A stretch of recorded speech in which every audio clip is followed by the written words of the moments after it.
अब पढ़ना है डाइजेशन इन स्मॉल इंटेस्टाइन। अभी तक हमने स्टमक के अंदर डाइजेशन देख लिया था। स्टमक से जो फूड है वो चला जाता है स्मॉल इंटेस्टाइन। स्मॉल इंटेस्टाइन में डाइजेशन इज वेरी इंपॉर्टेंट। उसको भी बड़ा इजीली फ्लो चार्ट से पढ़ के देखेंगे, कोई प्रॉब्लम नहीं है। डाइजेशन इन स्मॉल इंटेस्टाइन, देखिए स्मॉल इंटेस्टाइन का शुरुआत जो होती है, मैंने बताया था ड्यूडेनम पोर्शन जो हमारे स्टमक से जस्ट निकलता हुआ सही है, उसके अंदर तीन चीजें एंटर करती है। स्मॉल इंटेस्टाइन को अगर आप देखा है यहाँ पर, तो गॉल ब्लैडर से जो बाइल डक्ट है उसके थ्रू जा रहा है बाइल जूस, पेंक्रियास से पैंक्रियाटिक डक्ट के थ्रू जा रहा है पैंक्रियाटिक जूस, और खुद स्मॉल इंटेस्टाइन में बहुत सारी ग्लैंड्स होती है जो इंटेस्टाइनल जूस को रिलीज करती है। तो डाइजेशन इन स्मॉल इंटेस्टाइन तीन तरीके से होता है, तीन स्टेप्स में होता है। फर्स्ट इज बाइल जूसेस के through, bile juice. Second is pancreatic juice, and third is intestinal juice, intestinal juice। चलिए, बाइल जूस कहाँ बन रहा है? लिवर में। स्टोर कहाँ हो रहा है? गॉल ब्लैडर में। और किसके थ्रू रिलीज हो रहा है? बाइल डक्ट के through. Stores in gall bladder, और बाइल डक्ट के थ्रू ये स्मॉल इंटेस्टाइन में एंटर करता है। बाइल जूस के दो इंपॉर्टेंट काम। पहला, नो डाइजेशन। इसकी वजह, इसमें ये किसी चीज का डाइजेशन नहीं करवाता। बाइल जूस डाइजेशन नहीं करवाता। ये करता क्या है? ये करता है इमल्सिफिकेशन ऑफ फैट। इसके ऊपर बहुत क्वेश्चन बनता है कि what is emulsification of fat, और what do you understand by the term emulsification of fats. देखो बच्चों, जो फैट मॉलिक्यूल होता है एक बड़ा मॉलिक्यूल है, ठीक है, उसको बाइल जूस क्या करता है? उसको ब्रेक डाउन कर देता है छोटे छोटे फैट ग्लोब्यूल्स में।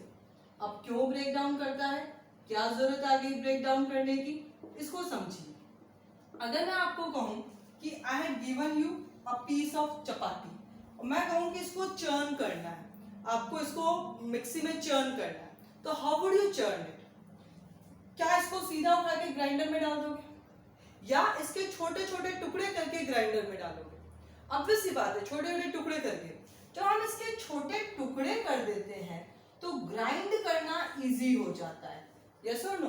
तो जब फैट ग्लोब्यूल है उसके ऊपर enzyme, fat digesting enzyme lipase, उसका एक्शन जो हो वो इजीली हो जाए, इसलिए उसको छोटे छोटे ग्लोब्यूल्स में ब्रेक डाउन किया जाता है, और इसी प्रोसेस को हम इमल्सिफिकेशन कहते हैं।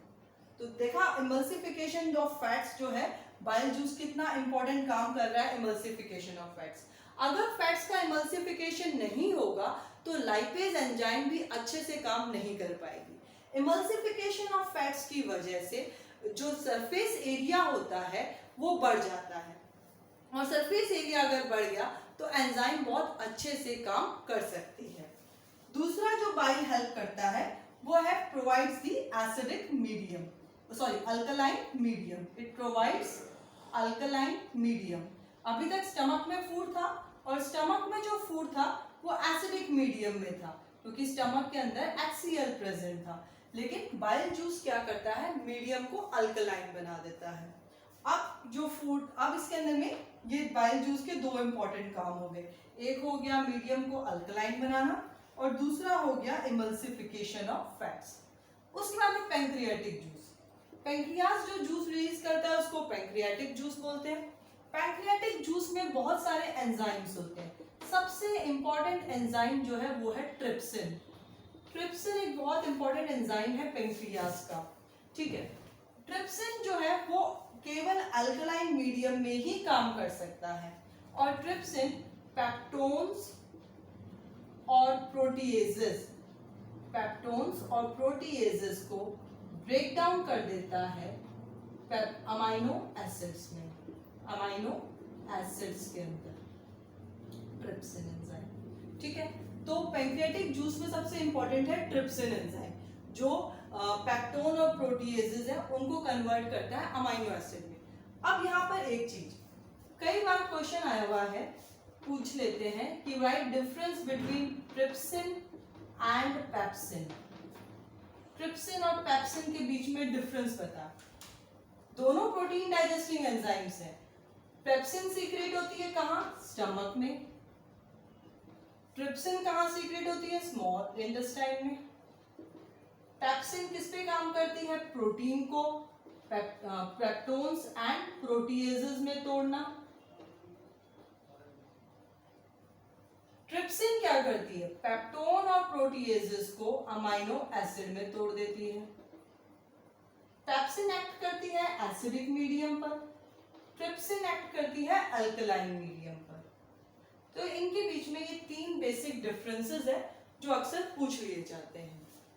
नेक्स्ट इज ट्रिप्सिन के अलावा और कौन कौन सी एंजाइम्स पैंक्रियाटिक जूस के अंदर प्रेजेंट होती है? तो pancreatic juice also contains lipase. Lipase क्या करता है?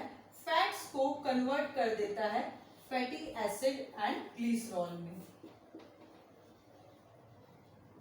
Fatty acid plus glycerol, fat को फैटी एसिड और ग्लिसरॉल में कन्वर्ट करता है लाइपेज। लाइपेज जो एंजाइम है वो फैट्स को फैटी एसिड और ग्लिसरॉल में तोड़ देता है। उसके अलावा यहाँ पर अमाइलेज एंजाइम भी होता है जो स्टार्च को माल्टोज में कन्वर्ट कर देता है। ओके, तो पैंक्रियाटिक जूस में मेजर तीन enzyme trypsin, lipase and amylase. अब बात करते हैं इंटेस्टाइनल जूस की। तो इंटेस्टाइनल जूस जो होता है उसकी वजह से सारा जो बचा हुआ जो भी डाइजेशन का प्रोसेस है वो सारा कंप्लीट हो जाता है इंटेस्टाइनल जूस की वजह से। यहाँ पर प्रोटीन डाइजेस्टिंग एंजाइम्स भी होती हैं। यहाँ प्रोटीन तो डाइजेस्ट हो गया, यहाँ पर लाइपेज होता है, इंटेस्टाइनल लाइपेज, जो कि फैट्स को फैटी एसिड और ग्लिसरॉल में कन्वर्ट करता है। यहाँ पर इंटेस्टाइनल अमाइलेज भी होता है जो माल्टोज को ग्लूकोज में कन्वर्ट कर देता है। और इस तरीके से पूरा डाइजेशन जो है वो स्मॉल इंटेस्टाइन में कंप्लीट हो जाता है। अब हम आगे पढ़ेंगे absorption process.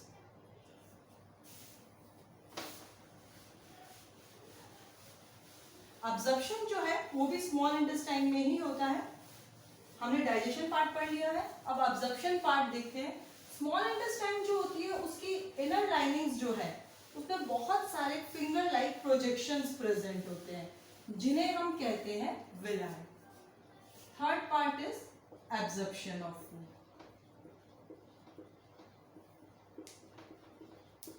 Absorption of food, digested food. जो डाइजेस्टेड फूड है उसका एब्जॉर्प्शन हो रहा है स्मॉल इंटेस्टाइन में। Small intestine contains a number of finger like projections called villi. Finger like projections होते हैं जिन्हें हम विलाई कहते हैं। फिंगर लाइक प्रोजेक्शंस जिन्हें हम विलाई बोल रहे हैं, called villi. Villi are richly supplied with blood vessels. जो इनर लाइनिंग है स्मॉल इंटेस्टाइन की इनर लाइनिंग पर विलाई प्रेजेंट होती है। और ये जो विलाई है ये बहुत सारी ब्लड वेसल्स से कनेक्टेड होती है। इसके आसपास बहुत सारा ब्लड वेसल का पूरा नेटवर्क होता है, कैपिलरीज होती है। तो उस वजह से यहाँ पर एब्जॉर्प्शन ऑफ फूड भी होता है। तो स्मॉल इंटेस्टाइन में फूड का एब्जॉर्प्शन होता है with the help of villi. अब एसिमिलेशन ऑफ फूड। एसिमिलेशन का फूड का मतलब है कि जो भी फूड एब्जॉर्ब हुआ उसको यूटिलाइज करवाना, उसको यूज करवाना। तो एसिमिलेशन ऑफ फूड में जो ग्लूकोज है वो यूज हो जाता है इन गेनिंग एनर्जी, और जो एक्स्ट्रा ग्लूकोज है वो ग्लाइकोजन की फॉर्म में लिवर में जाकर स्टोर हो जाता है। वो लिवर में स्टोर हो गया extra glucose in the form of glycogen. उसके बाद में जब खाना यहाँ से जो अनडाइजेस्टेड फूड है स्मॉल इंटेस्टाइन से जब लार्ज इंटेस्टाइन में जाता है तो वहां पर केवल एक reabsorption of water and minerals. जो मिनरल्स है वाटर है उसका रीअब्जॉर्प्शन होता है। वहां पर स्मॉल लार्ज इंटेस्टाइन में reabsorption of water and minerals हुआ, और उसके बाद में जो अनडाइजेस्टेड फूड है या जो वेस्ट मटेरियल है वो एनस के थ्रू बॉडी से बाहर आ जाता है, और इस तरीके से इजेशन जो 5th स्टेप है वो भी कंप्लीट हो जाता है। तो अभी हमने देखा पूरा physiology of nutrition. Next video में इससे रिलेटेड जो FAQs है, फ्रीक्वेंटली आस्क्ड क्वेश्चंस है, हम उसके बारे में बात करेंगे।